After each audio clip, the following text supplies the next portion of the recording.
Page 10. The Rules of Work, by Richard Templar, 2010. Rule number 4. Carve out a niche for yourself. I once worked with a colleague who made it a great personal skill to find out stuff about customers that we couldn't. It seemed he always knew the names of their children, where they went on vacation, their birthdays, and their spouses, their favorite music and restaurants. Consequently, if you had to deal with a particular customer, you went to Mike and asked, politely and humbly, if he could give you some little tidbit that would get you well in with the customer.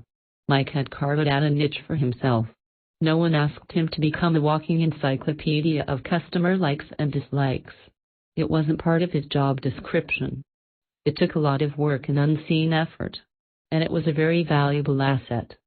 It didn't take long for the regional director to hear of this extra effort Mike had put in, and his rise up the corporate ladder was swift, meteoric, unprecedented.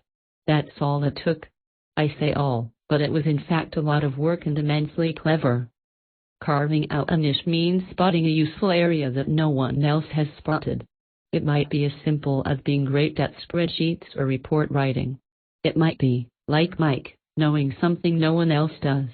It might be being brilliant with company software or budgets or understanding the system. Make sure you don't make yourself indispensable, or this rule backfires. Carving out a niche for yourself often takes you out of the normal range of office activities. You get to move around more, be out of the office more often without having to explain to anyone where you are or what you are doing. This makes you stand out from the herd and gives you independence and a superior quality. I once volunteered to edit the company newsletter, bearing in mind the previous rule, and could wander about between our 7 branches at will. Obviously, I always made sure my work was done on time and supremely well.